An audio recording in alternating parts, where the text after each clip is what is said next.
Dougie Walters. Oh, man. Eh? Well, you know. Do you know when he was born?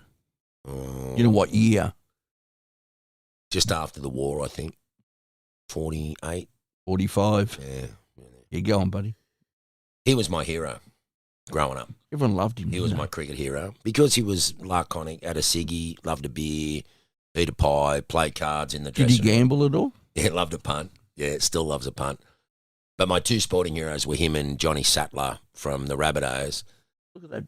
And Look at his face. Eh? Yeah, in my first season, 1980-81, it was his last season. So I got to play my first season with Doug. It was his last season.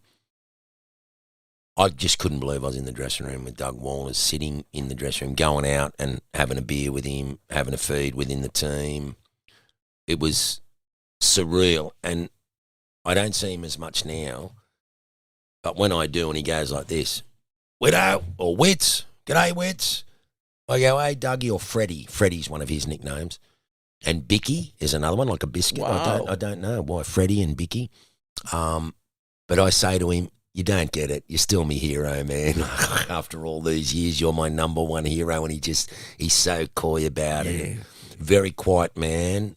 If you sit round and he knows you, he'll tell you some of the great cricket stories. But I've seen him sit there amongst people, and he doesn't smoke anymore. But in the old days, just have a ciggy and drink, say nothing until someone goes, oh, Doug, what do you think about that? And he goes, not much.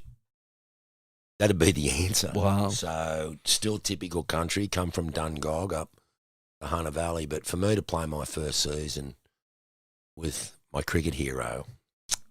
Yeah, can't explain it. Eh? Oh, just talking about it now, and it was 1980-81. I mean, I just couldn't believe he was sitting there.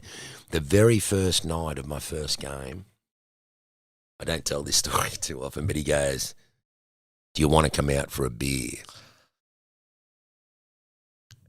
And I went, okay. So we go out, we go back to the hotel, or the motel. We're staying in a motel. Go back to the motel, had dinner, and then he says, come with me. So we had a couple of beers in this pub, and he knew the publican, so he didn't pay for them. Then we went to the Underground in Brisbane, which was a bit of a haunt for the cricketers and sportsmen. He knew the doorman as well, so we're straight in. And before we knew it, he's got this drink card, with $50 on it. But back in 1980-81, that's a fucking shitload of drinks. We drunk that. We got another one. We drunk that. Can't remember much except getting poked in the chest. When I woke up in the back of the cab, the cab driver said, Mr. Walters said you'd pay the cab. So Dougie just got out and said, wake the young bloke up, he'll pay. And the next morning at breakfast there was Doug looking $1 zillion, and I was feeling fucking really hungover.